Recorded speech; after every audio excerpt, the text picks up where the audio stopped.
नमस्कार साथियों, कैसे हैं आप सभी। आशा करता हूं सभी बढ़िया होंगे, अच्छे होंगे।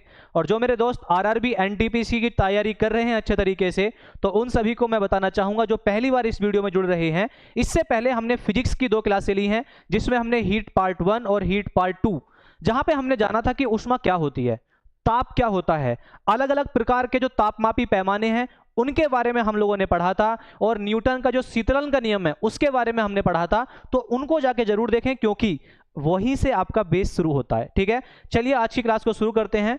और आज की क्लास में मेरे साथियों थोड़ी सी बातों को आपको ध्यान से सुनना है, क्योंकि आज की क्लास आपके लिए बहुत ज़्यादा महत्वपूर्ण होने वाली है। और महत्वपूर्ण होगी, लेकिन आपके लिए हार्ड नहीं होने वाली, ये बात मैं आपको गारंटी के साथ कह सकता हूं। बस चीज़ों को, मेरी बातों को आपको ध्यान से समझना है और अपनी लाइफ से रिलेट करके सोचना है। देखो, मान लो कि ये एक बर्तन है, ठीक है, ये एक बर्तन है, और इस बर्तन में मेरे साथियों हमने क्या ले लिया, पानी। इस बर्तन में हमने क्या भर लिया, पानी भर लिया। ठीक है जी, तो पानी जब हम लेंगे, शुरू में पानी ठंडा ही होगा। ठीक है, ठंडा पानी लिया हमने। अब हुआ क्या कि हमने जो ठंडा पानी लिया है, मान लो आपका सर्दी का समय है, आपको पानी को गर्म करना है, ठीक है, नहाने के लिए। तो जब आप पानी को इसको गर्म करेंगे तो यहाँ हीट देनी पड़ेगी, ऊष्मा देनी पड़ेगी। तो मान लो, देखो मेरी बात ध्यान सुनना आप, मान लो कि शुरू में टेम्परेचर था, शुरू में पानी का तापमान था, वो था 10 डिग्री सेल्सियस। कितना था, 10 डिग्री सेल्सियस। लेकिन जब आपने इसको हीट दी, जब आपने इसको हीट दी, जब आपने इसको ऊष्मा दी, तो क्या होगा, आप जब इसको ऊष्मा दोगे, जब आप इसको हीट दोगे, तो ये टेम्परेचर जो पहले 10 डिग्री सेल्सियस था वो जरूर निश्चित रूप से बढ़ जाएगा। और आप कहोगे सर वो टेम्परेचर बढ़ के कितना हो जाएगा, मान लेते हैं कि बढ़ के हो गया कितना, 30 डिग्री सेल्सियस। अब एक बात बताओ आप मुझे, आपने जब 10 डिग्री सेल्सियस पे पानी को छुआ था तो आपको पानी ठंडा महसूस हुआ होगा। आपने जब 30 डिग्री सेल्सियस पे पानी को छुआ होगा तो आपको हल्का सा महसूस हुआ होगा कि हाँ पानी गर्म हुआ है। तो हीट महसूस हुई या नहीं हुई, तो आप कहोगे सर बिल्कुल होगी, पहले पानी ठंडा था अब पानी गर्म है। हीट महसूस हुई या नहीं हुई, हुई बिल्कुल सर। सेंस आया नहीं आया, बिल्कुल आया सर। तो देखो, जो हीट हमको महसूस होती है उस हीट को हम लोग बोलते हैं मेरे साथियों सेंसिबल हीट। क्या बोलते हैं उसको, सेंसिबल हीट कहते हैं। उसे हम कहते हैं संवेदनशील ऊष्मा। बात ध्यान सुनना मेरी, संवेदनशील ऊष्मा। तो मेरे साथियों ध्यान से सुनना कि जो हीट, जो ऊष्मा ताप को बढ़ाती है या ताप को परिवर्तित करती है, उसे हम कहते हैं सेंसिबल हीट, संवेदनशील ऊष्मा। बात समझ में आई भाई। आप ये बताओ, आपके पास ठंडा पानी था, आपने पानी को गर्म किया, टेम्परेचर बढ़ा, पहले ठंडा पानी टच किया, फिर जो आपका गर्म पानी था उसको टच किया, तो आप कहो सर हमने हीट दी थी तब पानी गर्म हुआ था, हीट महसूस हुई, सेंस आया, तो उसको हम कहते हैं सेंसिबल हीट, संवेदनशील ऊष्मा। बात क्लियर। लेकिन इस संवेदनशील ऊष्मा की वजह से हुआ क्या है, जो पहले ताप 10 डिग्री सेल्सियस था वो बढ़ के कितना हो चुका है, 30 डिग्री सेल्सियस। ताप में परिवर्तन आया नहीं आया, तो आप कहो सर बिल्कुल आया। अब देखो दूसरा, आप दूसरी बात समझना मेरी, यहां पे आपने दूसरा कंटेनर लिया, चलिए कोई दिक्कत नहीं सर, दूसरा कंटेनर लिया, और मेरे साथियों इस दूसरे कंटेनर में आपने पानी ना लेकर आपने लिए आइस क्यूब, बर्फ के टुकड़े। ठीक है, आपने लिए आइस क्यूब, बर्फ के टुकड़े, बड़े बड़े टुकड़े डाल लेते हैं, आपने आइस क्यूब बर्फ के टुकड़े लिए। ठीक है जी। अब आप मुझे एक बात बताओ, ये जो आइस क्यूब होते हैं, जो बर्फ के टुकड़े होते हैं, ये कैसे होते हैं, सॉलिड होते हैं ना, ये कैसे होते हैं, सॉलिड होते हैं, ठोस होते हैं। तो बिल्कुल। अब आप एक बात बताओ, आपको यहां पे हीट, आपने इसको हीट दी, आपने इसको ऊष्मा दी, लेकिन मेरे साथियों आपने इसको ऊष्मा तब तक दी है, ध्यान सुनो मेरी बात को, आपने इसको ऊष्मा तब तक दी है इसमें, इस बर्तन को, जब तक ये आइस क्यूब पिघल नहीं जाते। जैसे ही आइस क्यूब या बर्फ के टुकड़े पिघल जाते हैं, आपने तुरंत ऊष्मा देना बंद कर दिया, तुरंत बंद कर दिया।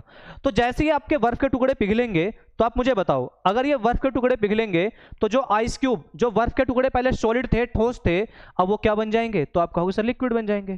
क्या बन जाएंगे, लिक्विड बन जाएंगे, वो द्रव बन जाएंगे। बात समझ में आई, क्या बन जाएंगे, द्रव बन जाएंगे, लिक्विड बन जाएंगे। अब एक बात बताओ, आपने यहां पे जो ये आइस क्यूब थे इनको टच किया, बर्फ के टुकड़े थे इनको टच किया, और आपने जैसी बर्फ पिघली, लेकिन बर्फ के पिघलने के तुरंत बाद आपने ऊष्मा देना बंद कर दिया था। तो ये बर्फ जब पानी बनी तो पानी भी तो ठंडा होगा ना, बर्फ भी ठंडी, पानी भी ठंडा, आपने ऊष्मा भी दी, ऊष्मा महसूस हुई आपको, तो आप कहोगे सर बिल्कुल भी नहीं हुई। ऊष्मा महसूस हुई, बिल्कुल भी नहीं हुई। हमने हीट दी भी, ऊष्मा दी भी, लेकिन ऊष्मा महसूस भी नहीं हो रही। तो देखो यहां पे टेम्परेचर कितना होगा सर, मान लेते हैं 0 डिग्री सेल्सियस, और पानी बनने के बाद भी टेम्परेचर कितना हुआ, 0 डिग्री सेल्सियस। क्या ताप में कोई परिवर्तन आया, नहीं आया, लेकिन आपने तो ऊष्मा दी थी। तो देखो जो ऊष्मा आपने दी है लेकिन वो आपको महसूस नहीं हो रही मेरे साथियों, मेरे प्यारों, उसे हम कहते हैं लेटेंट हीट। उसे हम लोग क्या बोलते हैं?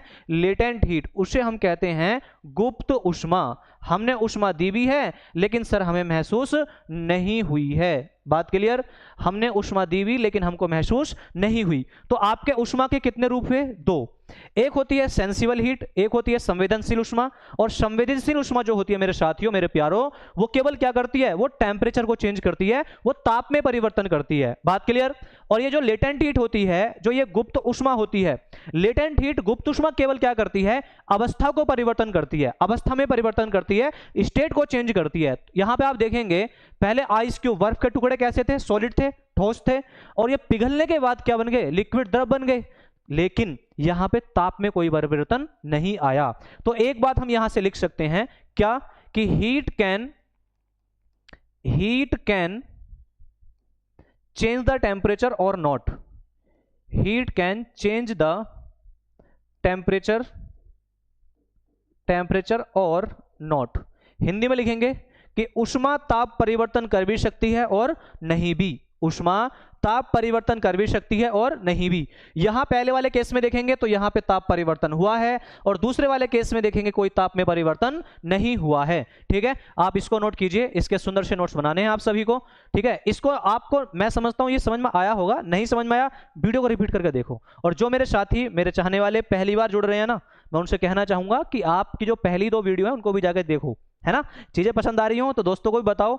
और यहाँ पे देखो, मैं पहली बार नहीं बोल रहा, बार बार ये बोल रहा हूँ कि ये कोर्स आपका पूरा फ्री ऑफ कॉस्ट यूट्यूब पे ही मिलने वाला है। आपका वो सर अभी आप फ्री ऑफ कॉस्ट कह रहे हो, बाद में आप पेड बैच बनाओगे, नहीं बनाएंगे। आप मेरी इस बात को आप अपना स्क्रीन रिकॉर्डिंग करके रख लीजिए, कुछ भी करके रख लीजिए। पूरा बैच फ्री ऑफ कॉस्ट आपको यहीं यूट्यूब पे अवेलेबल मिलेगा। इसके साथ साथ आपका वो सर आप फ्री में पढ़ाओगे तो हो सकता है कि मेन चीज नहीं पढ़ाओ, ऐसा नहीं होगा मेरे साथ। मेरे साथियों, आप जाके चेक कर लेना, जो आप एप्लीकेशन पे बैच पढ़ रहे हो और यहाँ career crack hub YouTube channel पे जो बैच पढ़ रहे हो, आपको एडवांस चीजें ही मिलेंगी, कम चीजें बिल्कुल भी नहीं मिलेंगी। फ्री का मतलब ये नहीं है कि आपको यहाँ पे कि एकदम हवा में उड़ा दिया जाएगा बैच, ऐसा नहीं होगा। प्रॉपर आपको एप्लीकेशन की तरह सारी चीजें दी जाएंगी। ठीक है, बस आपको अपना क्या करना है? आपको समय देना है और अपने साथियों को भी इस बैच के बारे में जरूर बताना है। ठीक है, चलिए आइए देखिए आगे की बात करते हैं। और आगे हमारी कौन सी हीट आई? Specific heat. ठीक है, स्पेसिफिक हीट, विशिष्ट ऊष्मा। तो इसके नाम से ही आपको कुछ लग रहा होगा, आइडिया आ रहा होगा। स्पेसिफिक जो स्पेशल होगा, भाई स्पेसिफिक शब्द किससे बना है? स्पेशल से, हाँ या ना। तो यहां पे देखेंगे स्पेसिफिक हीट, विशिष्ट ऊष्मा। विशिष्ट ऊष्मा कहते हैं किसको है? देखो, amount of heat required to raise the temperature of 1 gram substance by 1 degree Celsius is known as specific heat. English के लिए डेफिनेशन ये होगी। हिंदी में देखें, 1 ग्राम पदार्थ का तापमान 1 डिग्री सेल्सियस बढ़ाने के लिए आवश्यक ऊष्मा की मात्रा को विशिष्ट ऊष्मा के रूप में जाना जाता है। आप ऐसा समझो कि मान लो मेरे साथियों, मेरे प्यारों, आपके पास में 1 ग्राम पानी है। अब आप 1 ग्राम पानी का तापमान 1-1 डिग्री सेल्सियस करके बढ़ाना चाह रहे हो, 1-1 डिग्री सेल्सियस करके बढ़ाना चाह रहे हो। तो 1 ग्राम पानी का तापमान जब 1 डिग्री सेल्सियस बढ़ाओगे तो आपको ऊष्मा की आवश्यकता होगी। तो जो ऊष्मा की आवश्यकता है ना, उसी को हम कहते हैं विशिष्ट ऊष्मा। यही तो लिखा हुआ है कि 1 ग्राम पदार्थ के तापमान को 1 डिग्री सेल्सियस बढ़ाने के लिए आवश्यक ऊष्मा की मात्रा को विशिष्ट ऊष्मा के रूप में जाना जाता है। बात क्लियर हुई आपको? अब इसका एक फॉर्मूला होता है।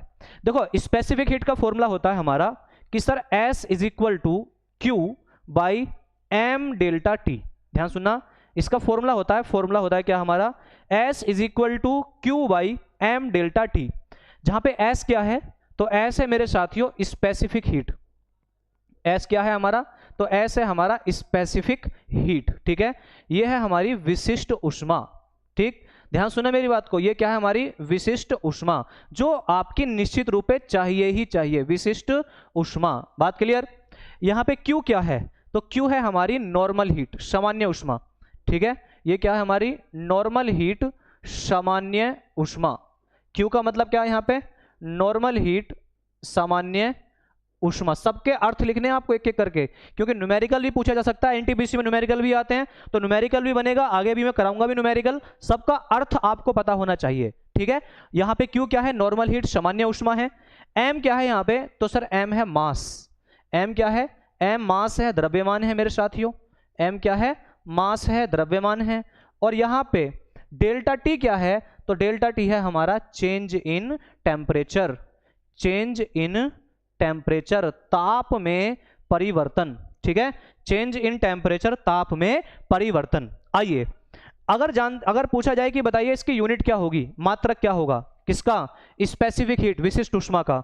तो इसकी जो यूनिट होगी, मात्रक होगा, तो यहां पे सबसे पहले जानते हैं एसआई यूनिट। एसआई मतलब स्टैंडर्ड इंटरनेशनल यूनिट, अंतरराष्ट्रीय मानक इकाई, अंतरराष्ट्रीय मानक इकाई। तो देखो यूनिट किस पे बनेगी, किस किस पे निर्भर कर रहा है ये? एक तो क्यू पे निर्भर कर रहा है। क्यू क्या है? Normal heat. और नॉर्मल हीट की जो मैंने लास्ट क्लास में बताई थी, एसआई यूनिट क्या होती है? जूल। जूल पर एम क्या है यहाँ पे? मास। और मास की एसआई यूनिट क्या होती है? किलोग्राम। जूल पर किलोग्राम इनटू डेल्टा टी क्या है? चेंज इन टेम्परेचर, मतलब ताप ही है वैसे तो, और ताप की एसआई यूनिट क्या होती है? केल्विन। तो इसकी एसआई यूनिट बन जाएगी जूल पर किलोग्राम केल्विन। वहीं अगर मेरे साथियों अगर मैं सीजीएस यूनिट की बात करता हूं, तो सीजीएस यूनिट बन जाएगी इसकी कैलोरी पर ग्राम डिग्री सेल्सियस। इसका जो सीजीएस मात्रक होगा, इसकी जो सीजीएस यूनिट होगी वो क्या होगी? कैलोरी पर ग्राम डिग्री सेल्सियस। ठीक है, इसको नोट कीजिए फटाफट से, सुंदर से नोट्स बनाइए इसके। ठीक है, ले लिया होगा स्क्रीनशॉट सभी ने। चलिए अब यहां पे आइए, देखो न्यूमेरिकल कैसे बनेगा इससे। देखो क्वेश्चन कैसे बनेगा, क्वेश्चन आपके सामने है। देखिए क्या है question, how much heat is required to raise the temperature. देखो अगर ऐसा क्वेश्चन आएगा ना कि how much heat is required, मतलब आपसे उसने नॉर्मल हीट के बारे में पूछा है, सामान्य उष्मा के बारे में पूछा है। तो सामान्य उष्मा क्या होती है हमारी? क्यू। सामान्य उष्मा क्या होती है? क्यू। ठीक है, मतलब क्यू पूछा है आपसे। How much heat is required to raise the temperature of 10 gram water. आपको 10 ग्राम दिया है मास, एम दिया हुआ है कितना? 10 ग्राम। कितना दिया गया है? 10 gram. 10 gram water from 10 degree Celsius to 30 degree Celsius. तो आप डेल्टा टी मतलब चेंज इन टेम्परेचर, ताप में परिवर्तन। तो यहां पहला ताप कितना था? 10 था, अब कितना है? 30। तो यहां हम करेंगे सर 30 माइनस 10। कितना? 30 माइनस 10। तो कितने का अंतर आया? 20 का। ताप में कितने का अंतर आया? 20 का। और यहां दिया हुआ है specific heat of water is 1 calorie पर ग्राम डिग्री सेल्सियस, कि पानी की विशिष्ट ऊष्मा कितनी होती है? पानी की विशिष्ट ऊष्मा 1 कैलोरी पर ग्राम डिग्री सेल्सियस होती है। मतलब S दिया हुआ है आपको, और S कितना दिया हुआ है मेरे साथियों? वो दिया हुआ है आपको 1 कैलोरी पर ग्राम डिग्री सेल्सियस, ये दिया हुआ है। अब आपको बताना क्या है? आपको क्यू बताना है। अभी आप लोगों ने फॉर्मूला पढ़ा था क्या, कि sir S is equal to Q upon M delta T, ये पढ़ा था ना फॉर्मूला आपने। अब आपको निकालना क्या है? क्यू। तो क्या फॉर्मूला बन जाएगा? Q is equal to M S delta T. बात क्लियर? एम मास कितना आपके पास में? 10 ग्राम, 10 रख दीजिए, इनटू एस स्पेसिफिक हीट कितनी है आपके पास में? 1। विशिष्ट ऊष्मा कितनी है? 1। डेल्टा टी ताप में परिवर्तन कितना है आपका? 20। तो यहां इसको आप मल्टीप्लाई करोगे, ये 20 है, ठीक है, मल्टीप्लाई करोगे तो आपका आंसर कितना आ जाएगा? वो आ जाएगा 200 कैलोरी। कितना आंसर आ जाएगा? 200 कैलोरी। बात क्लियर? इसको नोट कीजिए फटाफट। सुंदर से नोट्स बनाने हैं आप सभी को, और नोट्स बना के जो करियर क्रैक हब का टेलीग्राम चैनल है वहां पे भेजने। मैं देखना चाहता हूं आप कैसे नोट्स बना रहे हैं। ठीक है, चलिए ये नोट हो गया, कर लिया होगा सभी ने। ये न्यूमेरिकल आपके लिए है, ये वाला क्वेश्चन आपके लिए है। ठीक है, ये क्वेश्चन आपके लिए है। क्वेश्चन क्या है? How much heat is required, मतलब क्यू ही निकालना है आपको इसमें भी। ठीक है, क्यू ही निकालना है, और इसका जो सही आंसर होगा मैं कमेंट बॉक्स में पिन कर दूंगा। आपको अपना आंसर निकाल के कमेंट बॉक्स में बताना है सभी को। मैं देखना चाहता हूं कितने लोग सीरियसली यूट्यूब से मेहनत करके इस बार एनटीपीसी निकालना चाहते हैं, है ना? लगता है ना लोगों को कि यूट्यूब से हम पढ़ के हम एनटीपीसी नहीं निकाल सकते। इस बार निकालोगे आप, करियर क्रैक हब से निकालोगे आप। आपको जैसे आप लोग एप्लीकेशन पे जाके पूरा शिद्दत के साथ नोट्स बनाते हैं, शिद्दत के साथ वहां जाके बताते हैं कि सर ये डाउट है, इसी प्रकार से शिद्दत के साथ आपको यहां भी पढ़ना है। फ्री का मतलब फ्री नहीं है, फ्री कहने के लिए है, फ्री कुछ नहीं है।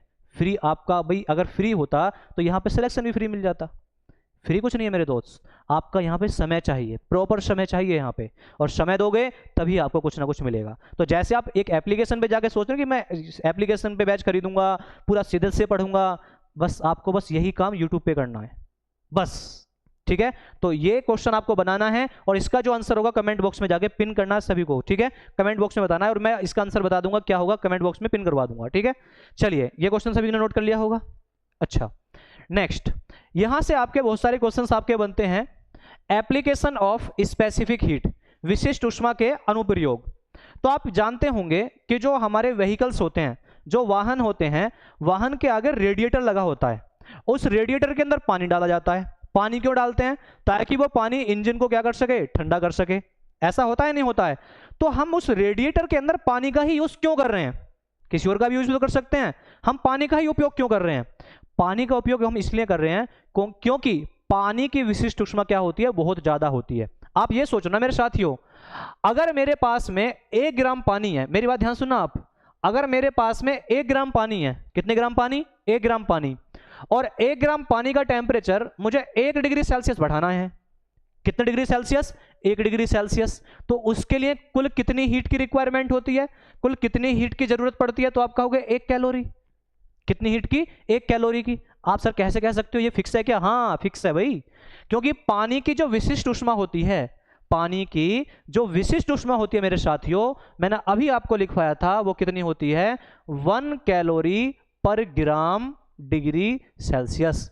पानी की जो विशिष्ट ऊष्मा होती है, स्पेसिफिक हीट होती है, वो होती है 1 कैलोरी पर ग्राम डिग्री सेल्सियस। और जितने भी हमारे लिक्विड होते हैं ना, जो द्रव होते हैं, उनमें सबसे ज्यादा होती है पानी की विशिष्ट ऊष्मा। इसको टैग करके सजा के लिख लेना कि पानी की विशिष्ट ऊष्मा जितने भी द्रव होते हैं उनमें सबसे ज्यादा होती है।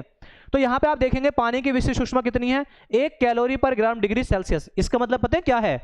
कि अगर आपके पास में 1 ग्राम पानी है और उसका टेम्परेचर 1 डिग्री सेल्सियस बढ़ाना हो तो कितनी हीट की जरूरत पड़ी? 1 कैलोरी। तो वही तो लिखा है मैंने, वही तो लिखा है मैंने। तो मेरे साथियों मेरी बात ध्यान सुनना कि आप जो आपका रेडिएटर होता है, क्या उसके अंदर 1 ही ग्राम पानी यूज करते हो? तो आप कहोगे बिल्कुल भी नहीं सर, उसके अंदर तो हम लगभग 3000-4000 ग्राम पानी यूज करते हैं। और क्या टेम्परेचर 1 डिग्री सेल्सियस ही बढ़ता है? बिल्कुल भी नहीं सर, टेम्परेचर का अंतर भी बहुत ज्यादा आता है। तो आप ये सोचो कि पानी की मात्रा बढ़ी, टेम्परेचर भी बढ़ा, तो क्या ऊष्मा उसने जो अपने अंदर एब्जॉर्ब की होगी, अपने अंदर खींची होगी, वो भी तो बढ़ी होगी ना? तो आप कहोगे बिल्कुल भी बिल्कुल हुआ होगा सर। तो वो इंजन से ज्यादा जब उसमें खींचेगा तो इंजन ठंडा नहीं होगा क्या? तो आप कहोगे सर बिल्कुल होगा इंजन ठंडा। तो आपसे पूछेगा कि जो गाड़ियों के रेडिएटर होते हैं उनमें अधिकांश हम कूलेंट के रूप में, प्रशीतक के रूप में या शीतलक के रूप में पानी का ही यूज क्यों करते हैं? क्योंकि सर पानी की स्पेसिफिक हीट क्या होती है? ज्यादा होती है। बात क्लियर? अगला क्या है? The patient is fermented using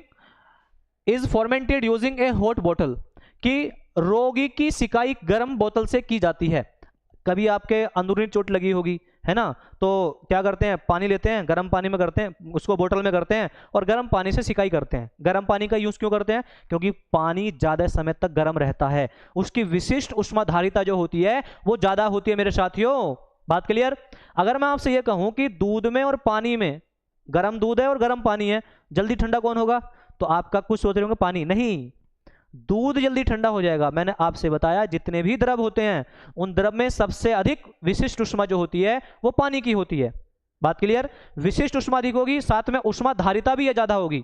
और ऊष्मा धारिता मतलब ऊष्मा को धारण करने की क्षमता, कि वो कितने समय तक ऊष्मा को अपने साथ धर सकता है। बात समझ रहे हो?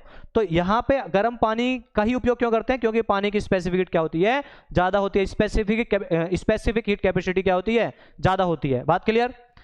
Farmers fill the field with water to protect the plants from frost.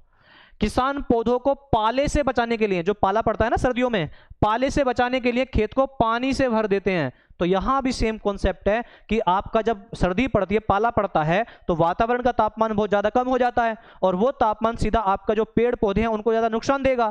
तो किसान क्या करते हैं? अपनी फसल को बचाने के लिए उस खेत को पूर्ण रूप से किससे भर देते हैं मेरे साथियों? पानी से। अब जब पानी से भरेंगे तो पानी की विशिष्ट ऊष्मा अधिक होने के कारण वो पानी जो है सारी ऊष्मा को धीरे धीरे से अपने अंदर अवशोषित करेगा, जिससे पेड़ पे कोई फर्क नहीं पड़ेगा। ठीक है, ये सारी चीजें आपको जाननी है। इसके नोट्स बनाएंगे सुंदर से। ठीक है, नोट्स बनाने हैं। अब आपने स्क्रीनशॉट ले लिया होगा, नोट्स बनाएंगे इसको अच्छे से। अब मेरी बात को ध्यान सुनना। सेंसिबल हीट मतलब स्पेसिफिक हीट ही है। अब आपको सर सेंसिबल हीट तो आपने पढ़ाया नहीं भाई। सेंसिबल हीट क्या कर रही थी? ताप में परिवर्तन कर रही थी, नहीं कर रही थी? स्पेसिफिक हीट भी क्या कर रही है? ताप में परिवर्तन कर रही है। बात समझ में आई? अब चलते हैं अगले टाइप पर, लेकिन इसका यूज हम आगे भी करेंगे, इसको भूलना नहीं है। देखो स्पेसिफिक हीट का मतलब क्या है? जो ताप में परिवर्तन कर रही हो, लेकिन किसके हिसाब से? 1 डिग्री सेल्सियस के हिसाब से। समझ में आई मेरी बात? अब आगे बढ़ते हैं, क्योंकि देखो इसको भूलना नहीं है, इसका आगे यूज करेंगे हम लोग। ठीक है, आगे है आपका लेटेंट हीट, गुप्त ऊष्मा। मैंने आपको बताया था कि इसमें ताप में परिवर्तन नहीं होगा, कोई ताप में कोई परिवर्तन नहीं होगा। देखिए किसको बोलते हैं latent heat? Amount of heat required to change the state of matter is known as latent heat. पदार्थ की अवस्था को बदलने के लिए आवश्यक ऊष्मा की मात्रा को गुप्त ऊष्मा कहते हैं। ठीक है, जो आपका पदार्थ है, द्रव्य है, उसकी अवस्था को बदलने के लिए, पहले कोई ठोस चीज थी, उसे मुझे किस में बदलना है, लिक्विड में, द्रव में। भाई बर्फ था, बर्फ कैसा होता है, ठोस, अब उसको मुझे बदलना है द्रव में, पानी में बदलना है, तो उसको ऊष्मा देनी पड़ेगी नहीं देनी पड़ेगी। पानी है, लिक्विड होता है, उसको मैं ज्यादा गर्म करूंगा तो क्या बन जाएगा, वेपर, गैस बन जाएगा। अवस्था में परिवर्तन आया नहीं आया? तो अवस्था में परिवर्तन करने के लिए जो हम हीट देते हैं, जो हम ऊष्मा देते हैं, उसको हम लोग क्या बोलते हैं, गुप्त ऊष्मा बोलते हैं मेरे प्यारो। ठीक है, तो यहां पे ध्यान देंगे, पदार्थ की अवस्था को बदलने के लिए आवश्यक ऊष्मा की मात्रा को गुप्त ऊष्मा कहते हैं। इसका जो फॉर्मूला होता है मेरे साथियों, वो होता है L is equal to Q by M. ये टेम्परेचर पे कोई डिपेंड नहीं करती, क्योंकि मैंने आपको बताया था कि जो हीट होती है वो टेम्परेचर, जो आपका ताप होता है, उसको बदल भी सकती है और नहीं भी। बात क्लियर? तो ये फॉर्मूला होता है हमारा L is equal to Q by M, जहां पे L क्या है, तो L का मतलब है मेरे प्यारों, L का मतलब है मेरे साथियों, वो है लेटेंट हीट। L का मतलब क्या है, लेटेंट हीट, गुप्त ऊष्मा। ठीक है, L का मतलब क्या है, लेटेंट हीट, गुप्त ऊष्मा। बात क्लियर? और यहाँ पे जो आपका M है, M क्या है, मास। M क्या है आपका, मास है, द्रव्यमान है। बात क्लियर? M क्या है, मास, द्रव्यमान है। वहीं Q क्या है आपका, तो Q है आपकी नॉर्मल हीट। ठीक है, Q क्या है आपकी नॉर्मल हीट, यह है आपकी सामान्य ऊष्मा। ठीक है, Q क्या है आपकी नॉर्मल हीट, Q है हमारी सामान्य ऊष्मा। बात क्लियर यहां तक, कोई डाउट? अब यहां मैं आपसे यूनिट पूछूं, इसका मात्रक बताओ क्या होगा, तो देखेंगे इसकी जो एसआई यूनिट होगी, एसआई मात्रक। ठीक है, एसआई यूनिट, एसआई मात्रक क्या होगा सर, क्यू क्या है, नॉर्मल हीट, सामान्य ऊष्मा, और सामान्य ऊष्मा की एसआई यूनिट क्या होती है, जूल। सामान्य ऊष्मा की एसआई यूनिट क्या होती है, जूल। एसआई मात्रक क्या होता है, जूल। एम क्या है, द्रव्यमान, मास, और मास का एसआई मात्रक क्या होता है, किलोग्राम, जूल पर किलोग्राम। वहीं सीजीएस क्या बन जाएगी, तो सीजीएस बन जाएगी कैलोरी पर ग्राम। कितने बन जाएगी, कैलोरी पर ग्राम। बात क्लियर? इसको नोट कीजिए, इसको नोट करेंगे। ठीक है, नोट कर लिया सभी ने, स्क्रीनशॉट लेते रहना। ठीक है, नोट्स आप आराम से बना लेना। ठीक है, चीज़ों को समझो पहले, उसके बाद आप सामने देखो पीपीटी है, पीपीटी में इंग्लिश में भी लिखा हुआ है, हिंदी में भी लिखा हुआ है। ठीक है, तो सारी दोनों भाषाओं में आपको लिखा हुआ है, सारी चीज़ें आपको मिल रही हैं, आप प्यारे से नोट्स आप यहाँ से बना सकते हैं। ठीक है, अब देखिए ये नोट कर लिया होगा आप सभी ने, इसको हटा देता हूँ मैं, और चीज़ें आपको समझनी है। ये गुप्त ऊष्मा जो होती है, ये भी आपके अलग अलग टाइप की होती है। ये गुप्त ऊष्मा जो होती है हमारी, लेटेंट हीट जो होती है, ये भी अलग अलग टाइप की होती है। कैसे? एक आता है हमारा latent heat of fusion, latent heat of fusion, जिसको हिंदी में हम कहते हैं गलन की गुप्त ऊष्मा। लेटेंट हीट ऑफ फ्यूजन, गलन की गुप्त ऊष्मा। जैसे आपका बर्फ है, बर्फ को गलाओगे तो क्या बन जाएगा, पानी बन जाएगा ना। बर्फ को गलाओगे तो क्या बन जाएगा, पानी। इसको हम ये भी कह सकते हैं लेटेंट हीट ऑफ मेल्टिंग, पिघलाने की गुप्त ऊष्मा। बात क्लियर? तो गलन की गुप्त ऊष्मा, तो आपसे पूछेगा गलन की गुप्त ऊष्मा किसको बोलते हैं, तो जो चीज आपकी सॉलिड को, जो हीट सॉलिड को, ठोस को किस में बदल दे, लिक्विड में। जो हीट, जो ऊष्मा सॉलिड को, ठोस को किस में बदल दे, द्रव में बदल दे, उसे हम लोग क्या बोलते हैं, लेटेंट हीट ऑफ फ्यूजन, गलन की गुप्त ऊष्मा। और याद रखेंगे मेरी बात को कि 1 ग्राम पानी जो होता है, 1 ग्राम, सॉरी आइस, पानी नहीं आइस, 1 ग्राम आइस जो होता है, 1 ग्राम बर्फ जो होता है, 1 ग्राम बर्फ को पानी में बदलने के लिए, 1 ग्राम बर्फ को 1 ग्राम पानी में बदलने के लिए, 1 ग्राम वाटर 1 ग्राम पानी में बदलने के लिए जो हमें लेटेंट हीट चाहिए, जो हमें गुप्त ऊष्मा चाहिए, वो चाहिए होती है 80 कैलोरी पर ग्राम। कितनी चाहिए होती है, 80 कैलोरी पर ग्राम। इसको नोट करेंगे अच्छे तरीके से। ये पूछ सकता है कि बर्फ की गलन की गुप्त ऊष्मा कितनी होती है, बर्फ की गलन की गुप्त ऊष्मा कितनी होती है, तो आप कहेंगे सर 80 कैलोरी पर ग्राम। इसका मतलब ये हुआ कि अगर मेरे पास में 1 ग्राम बर्फ है, 1 ग्राम आइस है, और 1 ग्राम आइस को मैं वाटर में कन्वर्ट करना चाह रहा हूं, पानी में बदलना चाह रहा हूं, तो कितनी हीट की रिक्वायरमेंट पड़ेगी, 80 कैलोरी। कितनी, 80 कैलोरी। नोट करो फटाफट, इसको नोट करो, इसको फटाफट कर लिया नोट सभी ने। स्क्रीनशॉट ले लेना, ठीक है, नोट तो बाद में कर लेना, स्क्रीनशॉट लेते रहना। चलिए आगे की बात करते हैं। नेक्स्ट लिखेंगे, आगे हेडिंग डालो तब तक आप, लेटेंट हीट ऑफ वेपोराइजेशन, वाष्पन की गुप्त ऊष्मा। लेटेंट हीट ऑफ वेपोराइजेशन, वाष्प की गुप्त ऊष्मा, वाष्पन की गुप्त ऊष्मा। लेटेंट हीट ऑफ वेपोराइजेशन, वाष्पन की गुप्त ऊष्मा। देखो लेटेंट हीट ऑफ वेपोराइजेशन, वाष्पन की गुप्त ऊष्मा का मतलब क्या है? जो लिक्विड को द्रव को किस में बदल दे? गैस में, या जो, हाँ गैस में लिख देते हैं यहाँ पे, जो किस में बदल दे? गैस में। जो लिक्विड को द्रव को किस में बदल दे? गैस में। उस ऊष्मा को हम लोग क्या बोलते हैं? लेटेंट हीट ऑफ वेपोराइजेशन, वाष्पन की गुप्त ऊष्मा। अब मेरी बात ध्यान सुनना, आप लोग। मान लो कि आपके पास में 1 ग्राम वाटर है, ठीक है, 1 ग्राम वाटर है, 1 ग्राम पानी है आपके पास, ठीक है, 1 ग्राम वाटर है, 1 ग्राम पानी है, और 1 ग्राम पानी को आप बदलना चाह रहे हो किसमें? 1 ग्राम वेपर में, ठीक है। आपके पास में 1 ग्राम पानी था, 1 ग्राम पानी को आप बदलना चाह रहे हो किसमें? 1 ग्राम वेपर में। तो इसके लिए जो आपको हीट चाहिए, लेटेंट हीट, जो गुप्त ऊष्मा चाहिए, वो आपको चाहिए होती है 540 कैलोरी पर ग्राम। आप ध्यान सुन लेना, 540 कैलोरी पर ग्राम। कितनी चाहिए होती है? 540 कैलोरी पर ग्राम। लेकिन आपको यह अच्छे तरीके से पता है सभी को, पानी आपका वेपर तब बनेगा, वाष्प तब बनेगा, जब पानी का तापमान कितना पहुंच जाएगा? 100 डिग्री सेल्सियस, ठीक है, 100 डिग्री सेल्सियस। तो 100 डिग्री सेल्सियस पे 1 ग्राम पानी है, और 1 ग्राम पानी को आपको वेपर में कन्वर्ट करना है, वाष्प में कन्वर्ट करना है, तो कितनी गुप्त ऊष्मा की आवश्यकता होगी? आप कहोगे सर 540 कैलोरी की। 540 कैलोरी की। 1 ग्राम पानी को आपको, यहाँ ग्राम नहीं लिखेंगे इस वाले में, इसमें ग्राम नहीं लिखेंगे, ठीक है। क्यों ग्राम नहीं लिखेंगे इसमें? आपको मैं बता देता हूँ, क्योंकि मेरे साथियों हमने ग्राम यूज कर लिया है कि 1 ग्राम वाटर को हम 1 ग्राम वेपर में कन्वर्ट करेंगे तो इतनी हीट की रिक्वायरमेंट होगी, ठीक है। लेकिन अगर ये आ जाए, आपको डायरेक्ट ये पूछ लिया जाए कि पानी के वाष्प में बनने की गुप्त ऊष्मा कितनी होती है, तब आप आंसर बताओगे 540 कैलोरी पर ग्राम, ठीक है। सेम वैसे उसमें आपने लिखा था ना, वहां पे ग्राम हटाएंगे कि सर 1 ग्राम आइस था, 1 ग्राम आइस को 1 ग्राम वाटर में कन्वर्ट करना है, कितनी हीट चाहिए? तो वहां लिखोगे 80 कैलोरी। लेकिन अगर क्वेश्चन ये आए कि आपका जो बर्फ है उसको पिघलाने के लिए कितनी गुप्त ऊष्मा की आवश्यकता होगी, तब आप आंसर बताओगे 80 कैलोरी पर ग्राम, ठीक है। इसको ऐसे नोट कर लेना। तो यहां पे आपका आएगा 540। लेकिन अगर ये आता कि भाई बताइए, आप पानी को अगर आप वेपर में कन्वर्ट करेंगे तो कितनी गुप्त ऊष्मा की आवश्यकता होगी, तब आपका आंसर क्या हो जाएगा मेरे साथियों? तब आपका आंसर हो जाएगा सर 540 कैलोरी पर ग्राम, ठीक है। देखो पर ग्राम का मतलब होता है 1 ग्राम के हिसाब से, और 1 ग्राम में ऑलरेडी यूज कर चुका हूं, ठीक है ना, तो इसलिए यहां पे मैंने ग्राम हटा दिया, ठीक है। इसको नोट कीजिए फटाफट से, कर लिया नोट सभी ने, ठीक है। अब यहां पे देखते हैं कि आगे और कैसे कैसे क्वेश्चन इससे आपके बन सकते हैं, ठीक है।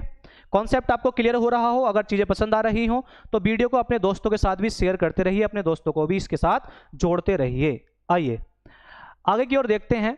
नेक्स्ट है आपका effects of latent heat on daily life, दैनिक जीवन पर गुप्त ऊष्मा के प्रभाव। पहला है vapour is more harmful than hot water. इस पे तो आप इंपॉर्टेंट लिख लेना, स्टार बना लेना, जो बनाना चाहो बना लेना। Vapour is more harmful than hot water due to high latent heat of water. यहां पे है कि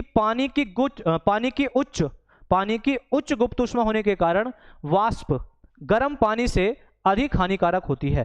देखो आप मेरी बात ध्यान सुनना, गर्म पानी है और वाष्प है, तो आप पानी में और वाष्प में आपको ज्यादा जलन कौन देगा? तो आपका आंसर होगा वाष्प। क्यों? क्योंकि सर वाष्प की जो गुप्त ऊष्मा होती है वो क्या होती है? बहुत ज्यादा। आप ये सोचो ना, अभी मैंने आपको बताया है कि भाई आपका 1 ग्राम पानी है, 1 ग्राम पानी है, ठीक है, 1 ग्राम वाटर है, और 1 ग्राम वाटर 1 ग्राम पानी वेपर बनेगा कब? जब आपने उसको कितनी ऊष्मा दी होगी? लगभग 540 कैलोरी 1 ग्राम को, केवल 1 ग्राम को, है ना। तो इतनी ऊष्मा तो अपने साथ लेके घूम रहा है ना वो जो वेपर है, जो वाष्प है, तो बहुत ज्यादा ऊष्मा ये, तो आपको ज्यादा जलन कौन देगी? आपकी वाष्प।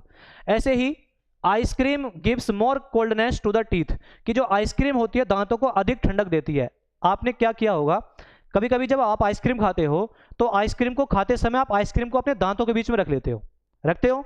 तो जैसे ही आपने आइसक्रीम को आपके दांतों के बीच में रखा होगा तो दांतों में नई प्रकार की झंझनाहट सी होती है, आपके साथ ऐसा जरूर हुआ होगा कि आइसक्रीम खा रहे हैं और आइसक्रीम को हमने 2 मिनट के लिए दांतों के बीच में रख लिया तो आंखों में दर्द, आंखों में दांतों में दर्द सा होना चालू हो जाता है, झंझनाहट सी होती है ना दांतों में। क्यों होती है? वो इसलिए होती है, सेंसिटिविटी होती है ना, वो इसलिए होती है क्योंकि जब आपने दांतों के बीच में आइसक्रीम को रखा होगा तो आइसक्रीम आपके दांतों के बीच में पिघली भी तो होगी ना। पहले सॉलिड थी, ठोस थी, अब पिघल के क्या बन गई? लिक्विड। तो उसको पिघलने के लिए उष्मा चाहिए और उष्मा कहाँ से ली होगी? आपके दांतों से। तो वहां आपके जो दांतों से उष्मा गई है वो किस रूप में गई है? गुप्त उष्मा के रूप में। ऐसे ही सीडीएस में एक बार क्वेश्चन पूछा गया, सीडीएस में आपके पास में 3 तरह का पानी है। आपके पास में कोल्ड वाटर है, ठंडा पानी है। आपके पास में नॉर्मल वाटर है कि ना इतना ठंडा ना इतना गर्म, नॉर्मल वाटर है, सामान्य पानी है। और आपके पास में हॉट वाटर है, आपके पास में गर्म पानी है। ठीक है, ये तीनों तरह का पानी आपके पास में अवेलेबल है। इसका आंसर देना कमेंट बॉक्स में जाके, ठीक है। और इसका लॉजिक मैं अगली क्लास में पूरा डिटेल में आपको समझाऊंगा अभी। आपके पास में 3 तरह का पानी है, कोल्ड वाटर गर्म, आपके पास ठंडा पानी है, नॉर्मल वाटर सामान्य पानी है, हॉट वाटर गर्म पानी है। अब कहीं पे आग लगी हुई है, कहीं पर आग लगी हुई है और आपको तुरंत उस आग को बुझाना है, तुरंत। तो आप किस प्रकार के पानी का उपयोग करोगे? ये 3 प्रकार के पानी है आपके पास। ये आपके लिए एक क्वेश्चन है, सोचने के लिए मैंने दिया है, सोचो और इसका कमेंट बॉक्स में आंसर करना सभी को, ठीक है। ठंडा पानी, सामान्य पानी और गर्म पानी, 3 तरह का पानी है, तुरंत आपको बुझाना है जितना जल्दी हो सके। तो इनमें से कौन से पानी का उपयोग करोगे ये कमेंट बॉक्स में आपको आंसर बताना है, ठीक है। चलिए अब देखो मेरे साथियों, आपको एक चीज बड़े प्यार के साथ समझनी है, एक ग्राफ। और ये ग्राफ आपको अगर समझ में आ गया तो समझ लो आपने दुनिया अपने हाथों में कर ली, है ना। दुनिया अपने हाथों में कर ली। देखो कैसे, इधर की ओर हम जब बढ़ेंगे, इधर की ओर मतलब एक्स एक्सिस पे, अगर हम एक्स एक्सिस पे बढ़ेंगे तो इधर की ओर हम बात करेंगे हीट की। इधर हम किसकी बात करेंगे? हीट की बात करेंगे। इधर हम बात करेंगे उष्मा की। बात क्लियर? इधर हम बात करेंगे हीट की, उष्मा की। और हम जब वाई एक्सिस पे ऊपर की ओर जाएंगे, ऊपर की ओर, तो यहां पे परिवर्तन होगा किसमें? टेम्परेचर में। यहां पे किसकी बात होगी? टेम्परेचर की बात होगी। यहां पे बात होगी ताप की, ठीक है। वाई एक्सिस पे क्या? ताप। और एक्स एक्सिस पे क्या? उष्मा। बात क्लियर? अब मेरी बात ध्यान सुनना, मैं पानी का कॉन्सेप्ट लेके चल रहा हूं, पानी का, ठीक है। ध्यान सुनना मेरी बात को, पानी को लेकर चल रहा हूं मैं। इस पॉइंट पे मैंने मान लिया कि पानी का टेम्परेचर था -10 डिग्री सेल्सियस। इस वाले पॉइंट पे पानी का टेम्परेचर कितना था? -10 डिग्री सेल्सियस। अब आपने उष्मा दी, पहले जो पानी था पहले कितना था उसका टेम्परेचर? -10 degree Celsius. और आप सभी को पता है जब टेम्परेचर -10 डिग्री सेल्सियस होगा तो पानी आपका 100% क्या होगा? बर्फ होगा। बोलो हाँ या ना? पानी क्या होगा? बर्फ होगा।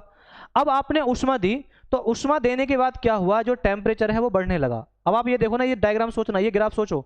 आप इस ग्राफ को सोचोगे तो इधर की ओर देखो, इधर की ओर भी बढ़ रहा है और ऊपर की ओर भी बढ़ रहा है। बढ़ रहा है नहीं बढ़ रहा है? और मैंने कहा कि भाई आपने यहाँ पे उष्मा दी, तो इस उष्मा ने, मेरे साथियों एक बात बताओ, इस उष्मा ने क्या जो तापमान आपका पहले -10 डिग्री सेल्सियस था उसको नहीं बढ़ाया होगा क्या? तो आप कहोगे बिल्कुल बढ़ाया सर।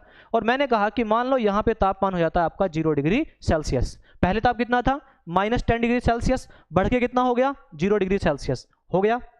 अब आप सभी को पता है कि 0 डिग्री सेल्सियस पे आते आते आपका जो बर्फ था, जो आपका आइस था, वो क्या बन जाएगा? वाटर बन जाएगा। क्या बन जाएगा? वाटर बन जाएगा। बात क्लियर? बात समझ में आई? अब यहां पे क्या किया आपने? क्या किया यहाँ पे इसको सॉरी, यहाँ पे तो अभी आइस रहेगा, सॉरी। जब आप -0 डिग्री सेल्सियस तक लेकर आओगे तो आपका ये जो आपका आइस था ये यहाँ पे अभी भी क्या है? आइस ही है। अभी भी क्या है? आइस ही है। ये अभी आपका बर्फ ही बना हुआ है, ठीक है, बर्फ ही बना हुआ है, ठीक है। लेकिन आप लगातार यहाँ पे उष्मा देते रहे, तो उष्मा तो आपने दी, तो उष्मा तो देखो यहाँ पे देखो, इस वाले ग्राफ को सोचो। अब यहाँ से आगे इस वाले कर्व को सोचो, यहाँ से आगे। अब यहाँ से आगे देखोगे तो उष्मा तो आपने दी है, उष्मा तो बढ़ रही है, लेकिन क्या इसमें ताप में परिवर्तन आ रहा है? तो नहीं आ रहा सर। तो ताप में जब परिवर्तन नहीं होता लेकिन उष्मा हम देते हैं तो उसमें क्या परिवर्तन होता है? अवस्था परिवर्तन। अभी पीछे जाके पढ़ाया मैंने। तो ये जो आपका आइस था ये क्या बन जाएगा? वाटर बन जाएगा। ये आइस क्या बन जाएगा? वाटर बन जाएगा, पानी बन जाएगा। लेकिन यहाँ पे जो तापमान रहेगा वो भी कितना रहेगा? 0 डिग्री सेल्सियस ही रहेगा सर। कितना रहेगा? 0 डिग्री सेल्सियस ही रहेगा। आपने आगे और उष्मा दी, आप अभी भी उष्मा देते जा रहे हो, तो आगे क्या होता है, उष्मा देने से ताप भी बढ़ता है और अवस्था में परिवर्तन तो नहीं होगा, क्योंकि जब ताप बढ़ता है तो अवस्था में परिवर्तन नहीं होता। तो यहाँ पे आप क्या कर रहे हैं, यहाँ पे देखें, यहाँ पे टेम्परेचर इस पॉइंट पे कितना है आपका 0 डिग्री सेल्सियस, लेकिन जब आपने उष्मा और आगे दी तो देखो यहाँ पे उष्मा भी बढ़ रही है, साथ में ताप भी बढ़ रहा है, इधर भी बढ़ रहे हैं, ऊपर भी जा रहे हैं। आपने मान लो उष्मा देते देते आपने यहाँ पे टेम्परेचर कर दिया कितना, इस पॉइंट पे मान लो, इस पॉइंट पे आपने टेम्परेचर कर दिया कितना, 100 डिग्री सेल्सियस। कितना कर दिया, 100 डिग्री सेल्सियस। एक बात अपने दिमाग में रख लो कि अगर अवस्था परिवर्तन होगा तो ताप में परिवर्तन नहीं होगा, और ताप में परिवर्तन होगा तो अवस्था में परिवर्तन एक साथ नहीं होगा। तो यहां पे ताप कितना था, 0, और यहां पे ताप कितना हो गया, 100। यहां पे ताप कितना हो गया, 100। तो मैंने अभी एक बात बोली, अवस्था में परिवर्तन होगा तो ताप में परिवर्तन नहीं होगा, ताप में परिवर्तन होगा तो अवस्था में परिवर्तन नहीं होगा। तो यहां पे भी आपका जो वाटर है, जो पानी है, वो पानी ही रहेगा, लिक्विड ही रहेगा। बोलो हाँ या ना, क्या रहेगा, लिक्विड ही रहेगा। लेकिन मैंने कहा कि अभी आपने उष्मा देना नहीं छोड़ा, आप लगातार उष्मा दे रहे हो। तो यहाँ पे क्या हुआ, जब आपका पानी कहाँ तक पहुँच चुका था, आपका पानी मेरे साथियों जब 100 डिग्री सेल्सियस तक पहुँच चुका था, अब वो आगे क्या बनना चालू हो जाएगा, वेपर। और मैंने आपको बताया कि अगर अवस्था परिवर्तन होगा तो ताप में कोई परिवर्तन नहीं होगा। तो यहाँ पे ये जो वाटर होता है ये कैसा होता है, लिक्विड। वाटर कैसा होता है, लिक्विड होता है, द्रव होता है। बोलो हाँ या ना, लिक्विड द्रव होता है। और ये आपकी जो वेपर होती है, ये जो वाष्प होती है, ये क्या होती है आपकी, गैस। ये क्या होती है आपकी, गैस। बात क्लियर।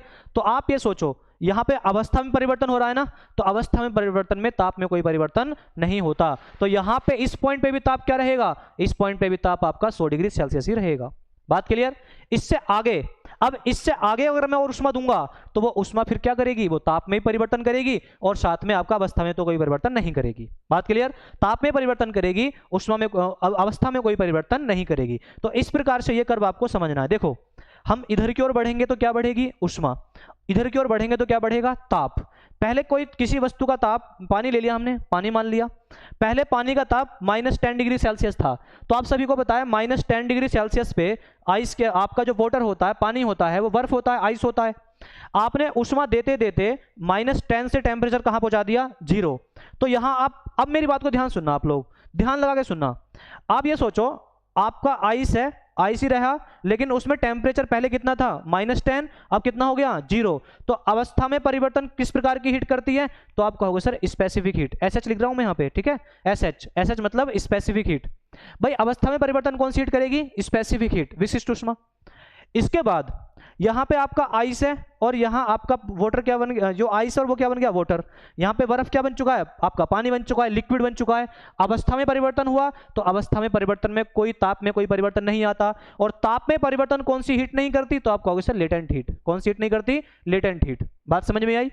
इसके बाद यहाँ आप टेम्परेचर कितना है, 0, और यहाँ टेम्परेचर कितना है, 100। ताप में परिवर्तन हुआ तो ताप में परिवर्तन कौन सी हीट करती है, स्पेसिफिक हीट, SH। कौन सी हीट, स्पेसिफिक हीट, SH। बात क्लियर। यहां पे टेम्परेचर कितना है, 100, और यहां भी टेम्परेचर कितना है, 100। ताप में कोई परिवर्तन हुआ, नहीं हुआ। ताप में परिवर्तन नहीं हुआ तो परिवर्तन किस में होगा, आपका अवस्था में। तो यहां कौन सी हीट आएगी, लेटेंट हीट। बात क्लियर। इससे आगे कौन सी हीट आ जाएगी, SH, स्पेसिफिक हीट। बात क्लियर हुई। यहां पे बोलो, बात समझ में आई।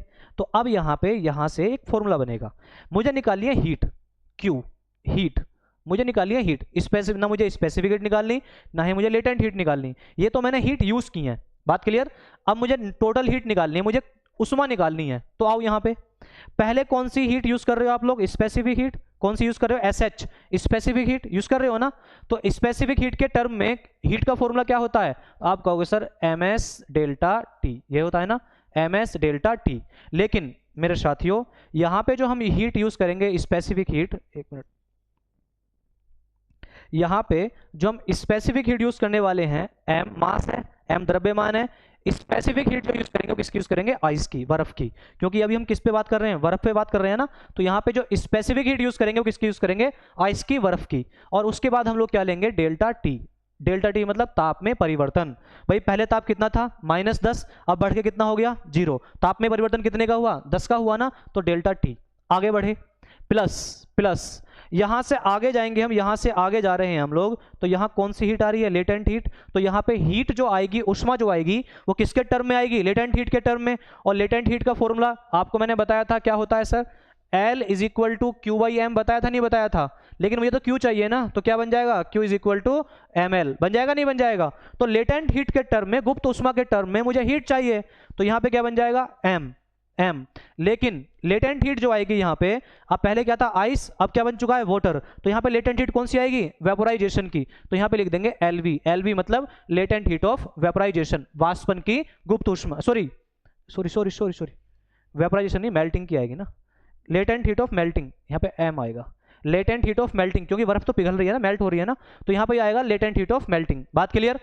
प्लस आगे देखो, यहाँ पे आप SH मतलब स्पेसिफिक हीट विशिष्ट ऊष्मा, लेकिन यहाँ पे किसकी आएगी है, यहाँ भी पानी और यहाँ भी पानी की, तो पानी की आएगी ना, तो क्या लिखेंगे MSW का मतलब स्पेसिफिक हीट ऑफ वाटर, और delta T change in temperature. बात क्लियर।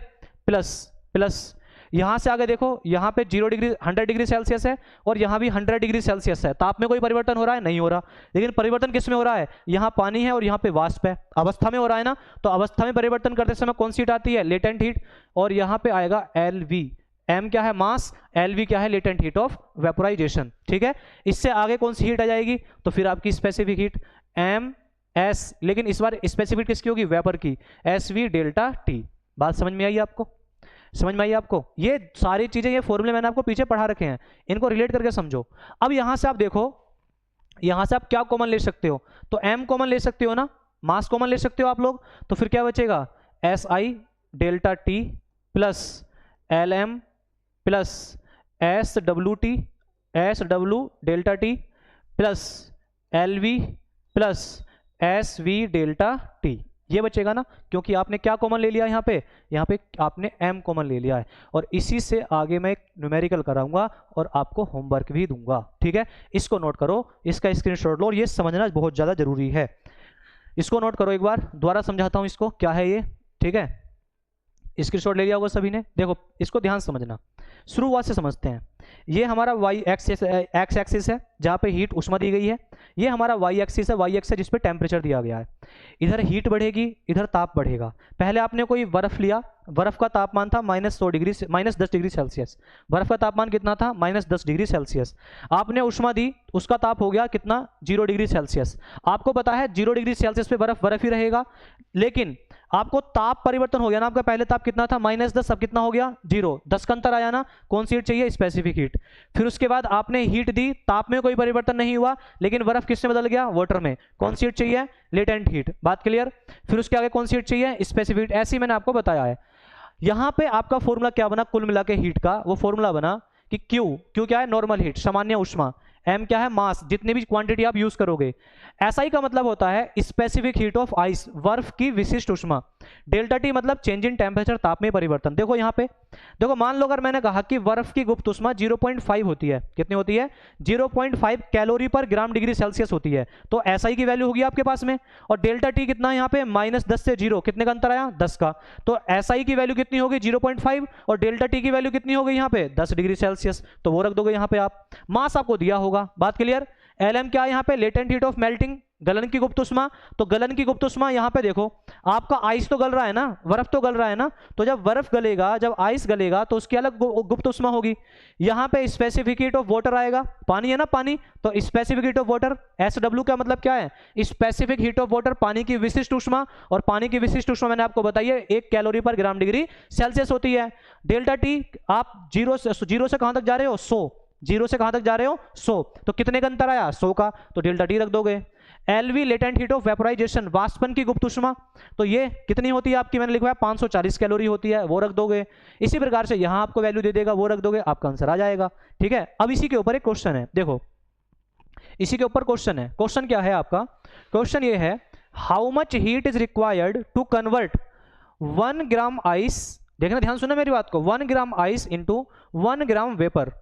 अब आपको सही अच्छे तरीके से सभी को पता है कि आइस को आप डायरेक्ट जो है वेपर में तो कन्वर्ट नहीं कर सकते, आइस को वेपर में डायरेक्ट कन्वर्ट तो नहीं कर सकते, तो आपको पहले आइस को किससे बदलना पड़ेगा, पानी में।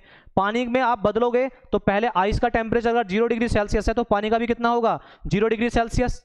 बात समझ में आई आपको।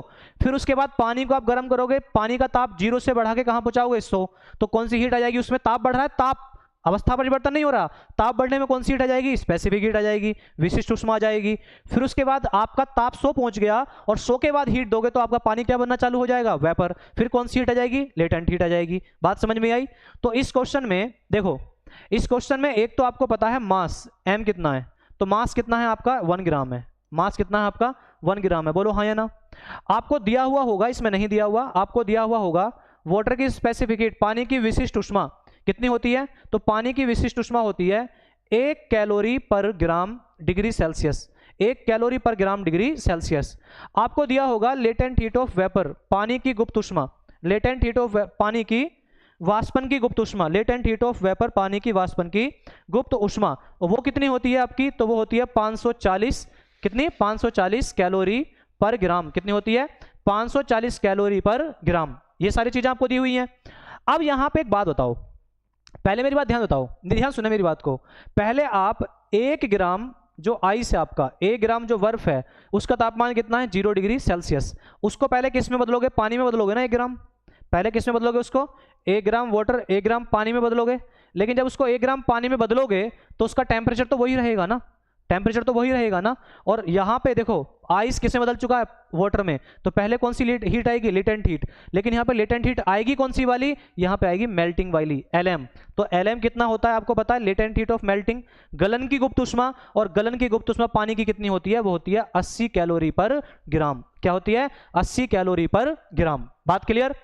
अब आपका जो पानी है, यहाँ पे 1 ग्राम वाटर 1 ग्राम पानी जो है, आप 1 ग्राम वाटर 1 ग्राम पानी को आप किस में बदलोगे, आप इसको बदलोगे पहले 100 डिग्री सेल्सियस टेम्परेचर में।